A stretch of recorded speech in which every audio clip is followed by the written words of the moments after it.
Olá, meninos e meninas do 7º ano do ensino fundamental. Que legal nós estarmos aqui novamente para mais uma aula. A nossa aula de hoje será sobre o Renascimento na Europa. O Renascimento foi um movimento artístico, intelectual e científico que se iniciou na Itália em meados do século XIV, em especial em Florença, Veneza e Roma, e se espalha por toda a Europa até o final do século XVI. Teve como principais objetivos fazer o resgate da cultura clássica greco-romana com ênfase nos valores humanos por meio da arte, da ciência e os costumes cotidianos. Lançar um olhar sobre a forma como o ser humano se relacionava com as coisas da vida cotidiana, com o ambiente, a relação com Deus, a igreja, lançando bases para o humanismo. Formular a maneira de produzir arte e ciência a partir das novas reflexões sobre a existência humana com base nas transformações que estavam acontecendo na Europa naquele momento. Dessa forma, o Renascimento e o humanismo se relacionam com as mudanças gerais pelas quais a Europa vinha passando no período, indicando a fase final da Idade Média ou Baixa Idade Média. Dessa forma, sua importância foi contribuir na mudança da mentalidade nas sociedades europeias e preparar o ambiente para o Iluminismo e a Idade Moderna ou Modernidade. O desenvolvimento do Renascimento, como se deu isso, né? Então, em que contexto o Renascimento surge? Vamos ver aqui algumas questões. O século XIV é o tempo em que o Renascimento começa a surgir, né? Então, este tempo é definido como Baixa Idade Média, como eu já falei, período de muitas transformações nas sociedades europeias, ainda feudais e bastante influenciadas pelo pensamento religioso construído durante os 1000 anos de Idade Média e muito preso ao teocentrismo, ou seja, Deus o centro de tudo. Pensamento que definia Deus como centro de tudo, que é isso que faz mover toda a Idade Média. Esse pensamento mais religioso conduzia a forma de ser da sociedade pelos motivos próprios da época. Como tudo que devemos analisar em história, precisamos tomar conhecimento de alguns acontecimentos para compreender melhor o fato estudado. Dessa forma, listamos alguns desses para que você possa contribuir construir, melhor dizendo, uma melhor compreensão daquele momento. Então, cada momento da história da humanidade tem seu sentido próprio naquele momento e a gente precisa compreender um pouco dos elementos que compõem este cenário. O aumento da população agrícola fez crescer a população nos diversos reinos feudais e feudos espalhados pela Europa. A retomada do comércio como atividade econômica em vilas de alguns reinos italianos na Península Itálica dinamizou a economia dessa região. O fortalecimento do comércio marítimo com algumas cidades-estados como Gênova, Veneza, aceleraram a concentração de riqueza, as bases do mercantilismo que a gente vai estar vendo em outro momento. O retorno das aglomerações urbanas e a expansão das vilas, as identidades culturais dos povos começaram a ser definidas, né? A rígida disciplina advinda da doutrina católica começou a levantar questionamentos, e aí os intelectuais da época começaram a fazer reflexões sobre o teocentrismo, né? E aí você tem uma mudança de paradigma do teocentrismo para uma outra forma de pensar a humanidade, apresentando um pensamento mais voltado para o antropocentrismo. Então, essa mudança de teocentrismo para antropocentrismo traz o homem para o centro do debate. Então, desloca-se de Deus, que foi a marca da Idade Média, e aí o ser humano ganha uma nova ênfase nessa construção do pensamento desse período. Eu trago aqui uma tela onde vocês podem observar o cotidiano da Baixa Idade Média. Então, aí um dos elementos que a gente está discutindo é justamente o ressurgimento do comércio. Então, as áreas urbanas começaram a ter maior movimentação de pessoas.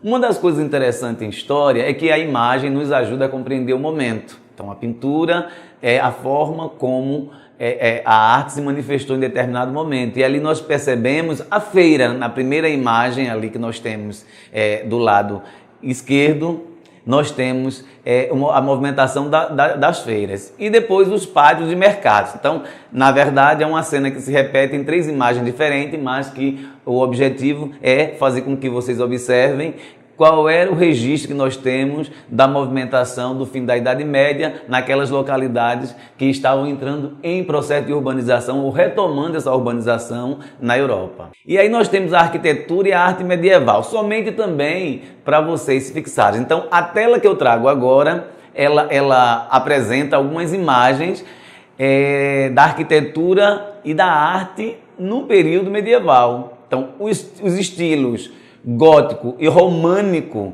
na arquitetura era muito forte, muito presente, né? E carregavam essa marca da religiosidade que marcou a Idade Média. E a questão das guerras. Então, nós temos ali no estilo românico ainda a fortaleza, o castelo com aquele ar de fortaleza, de defesa, né?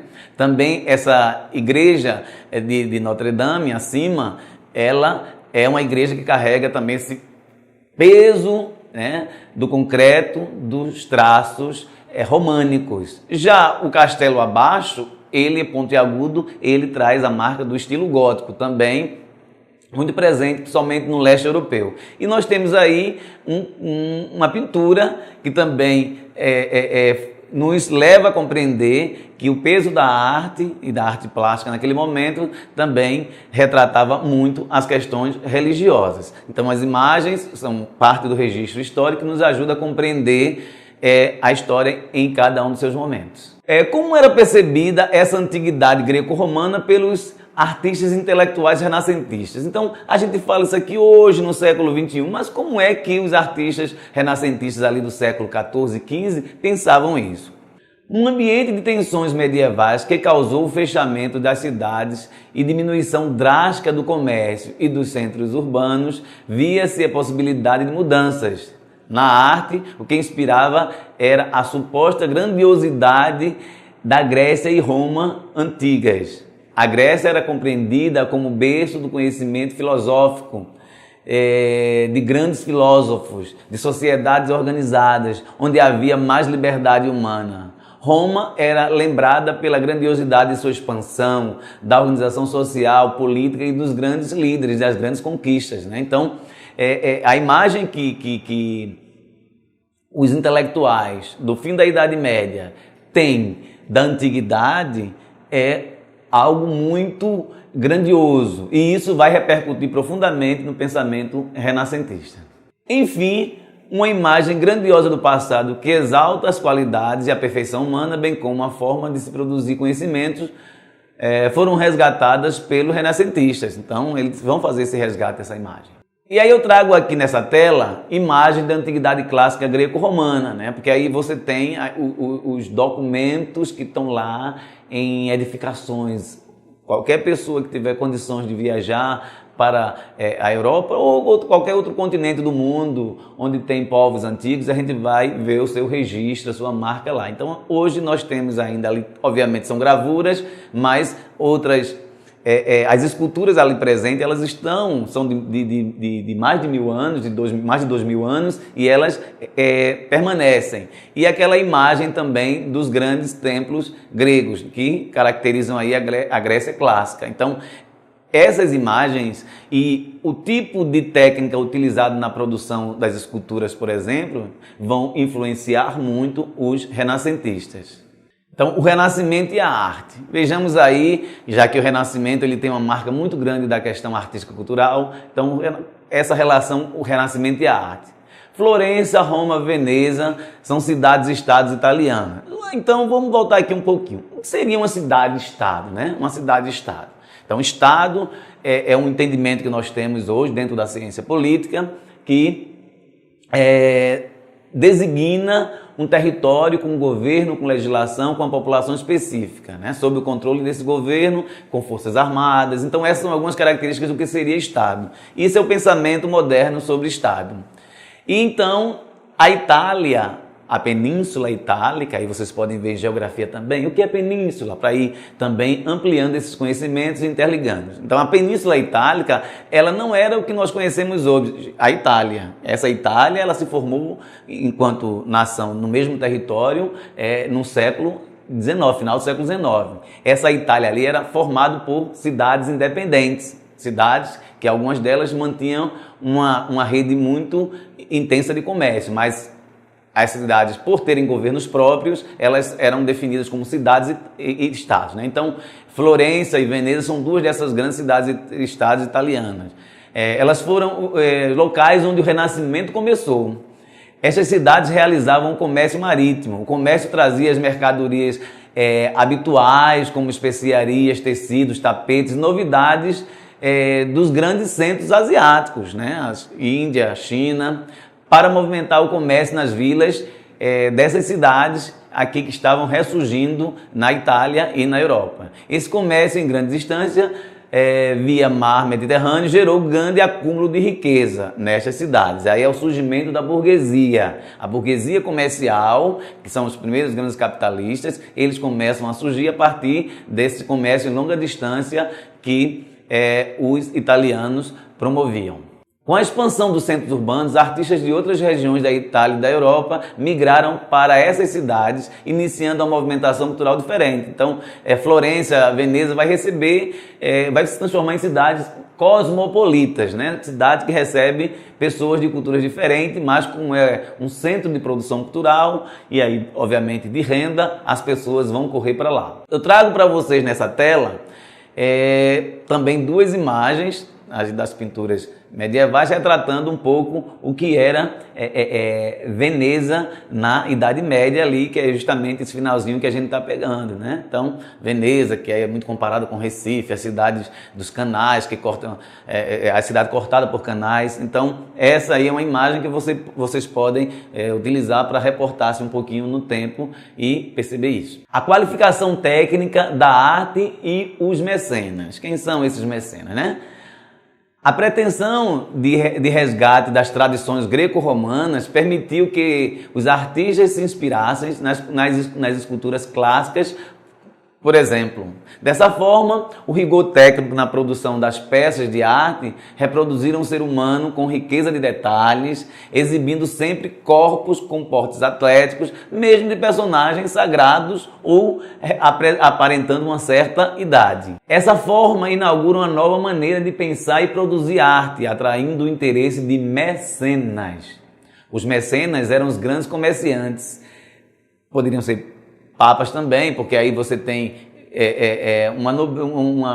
um grupo da sociedade que era detentora de dinheiro. Então, os mecenas eram os grandes comerciantes, papas e nobres, detentores de dinheiro e que financiavam estes artistas, escultores, pintores e depois compositores, mais adiante. Mas também intelectuais para produzir suas obras. Logo, os artistas, na maioria das vezes, dependiam financeiramente da contratação dos serviços pelos mecenas, que eram os detentores de dinheiro, principalmente os grandes comerciantes. Alguns dos grandes nomes da arte renascentista na Itália vão se fazer presente aqui. Então, a esta nova compreensão técnica de arte, alguns artistas se destacaram com suas obras com alta qualidade.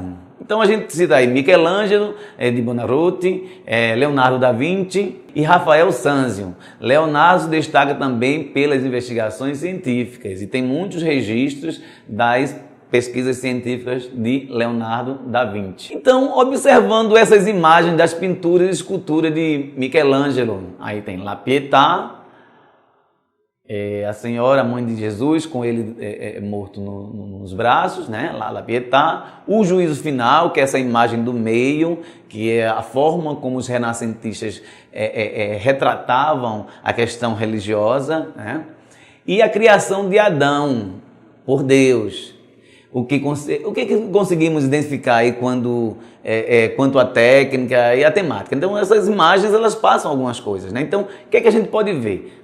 Então, eu digo para vocês aqui, há uma preocupação muito grande com o rigor técnico. Então, se vocês olharem com mais atenção, vocês vão perceber que essas imagens têm muito detalhe. Tem uma métrica muito bem elaborada que dá a ideia de perfeição, porque essa é uma das projeções que os renascentistas tinham, a perfeição técnica, que era uma das imagens que eles guardavam da antiguidade clássica, né? Então, vocês têm a possibilidade de perceber esse rigor técnico e também a temática religiosa que não sai da cultura, ela está muito presente ainda.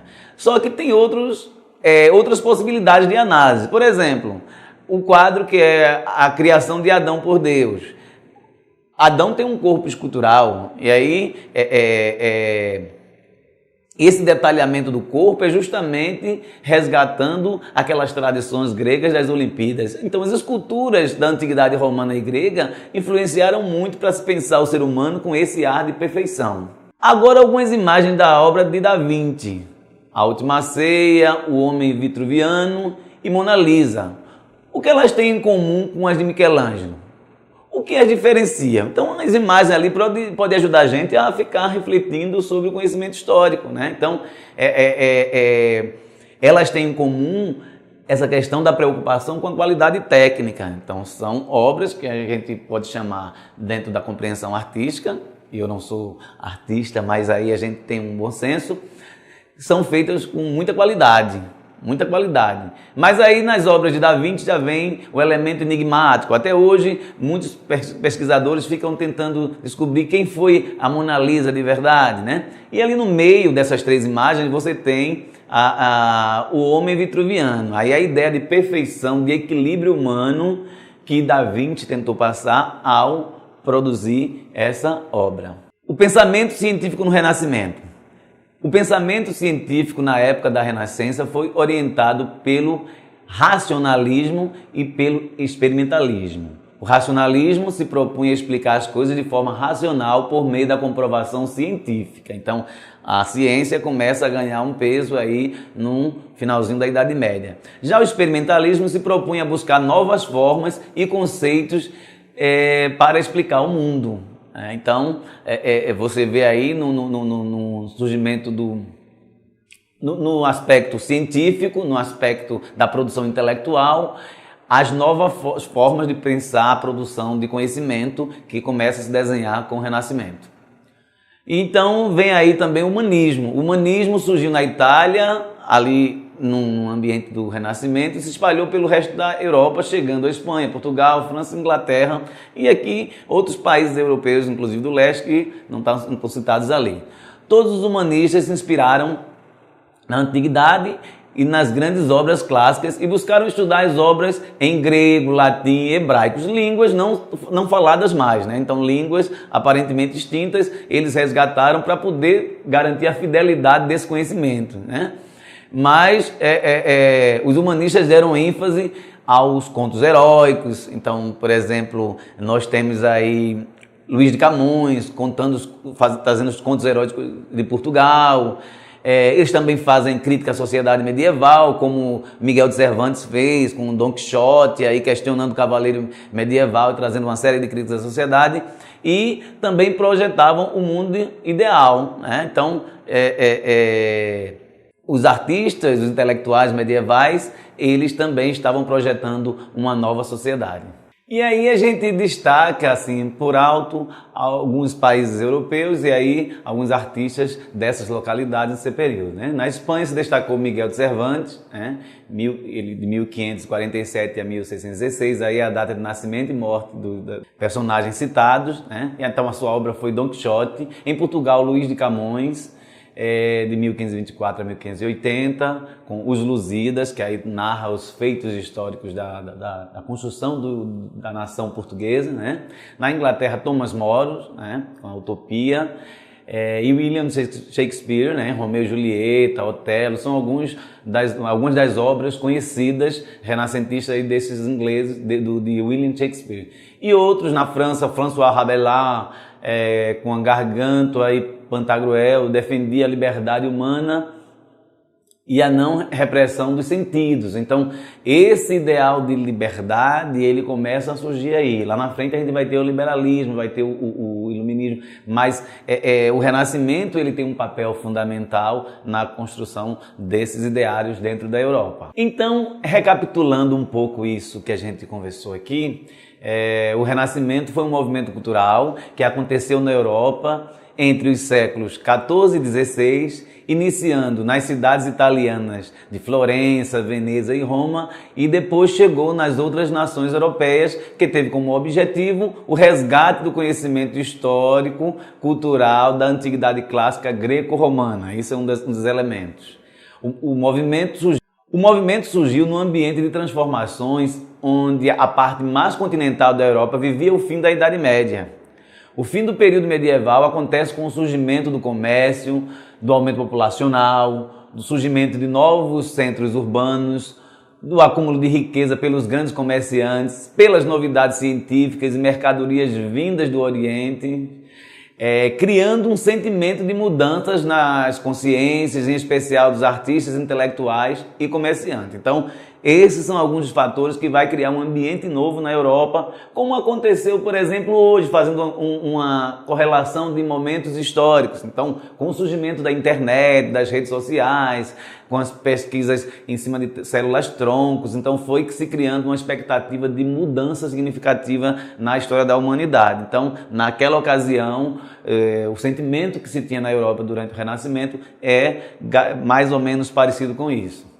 Os artistas renascentistas repensaram a forma de produzir arte, introduzindo o conhecimento sobre a antiguidade e melhorando as habilidades técnicas. Eles eram financiados por nobres, comerciantes e religiosos que formavam a classe dominante da época, né? Mas principalmente a burguesia. Então, eles eram os mecenas.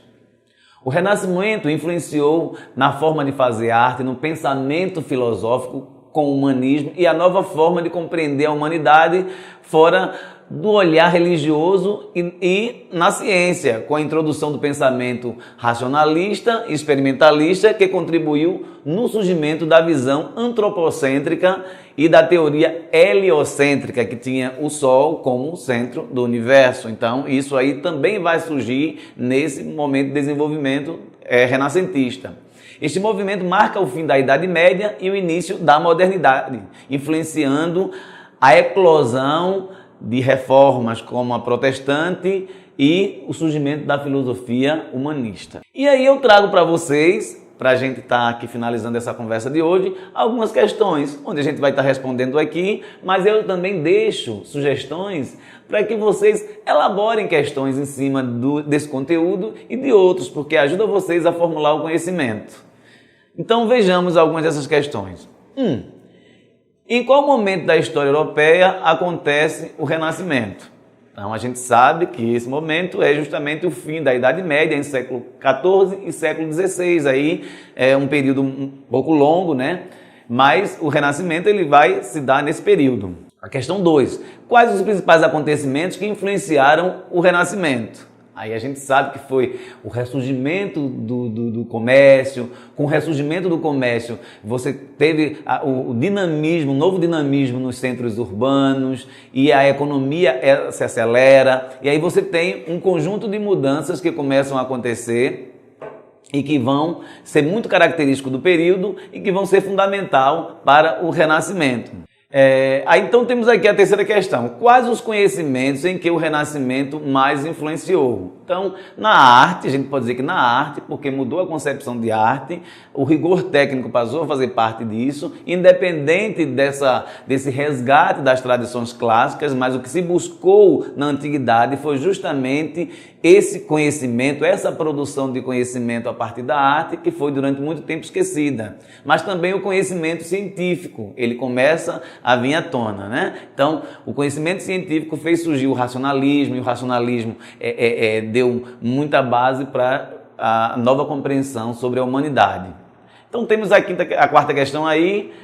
Quem eram os mecenas? Os mecenas eram aqueles grandes comerciantes, principalmente, não que só fossem grandes comerciantes, mas eles principalmente eram os detentores do dinheiro, porque eles adquiriam isso através do acúmulo de riquezas no comércio de longas distâncias, né, com o Oriente. Então, os mecenas eram a burguesia da época que bancavam os grandes artistas. E por último, a quinta questão, Qual o objetivo central do Renascimento? O objetivo central do Renascimento era, através da arte, repensar ou questionar ou colocar as bases de um novo pensar sobre a Europa. Então, o Renascimento se propunha a criar um renascer, um florescer, um reflorescer da sociedade, considerando que o pensamento da época dizia que o período medieval foi o período das trevas. E aí, pra gente, fica um abraço e até o próximo momento.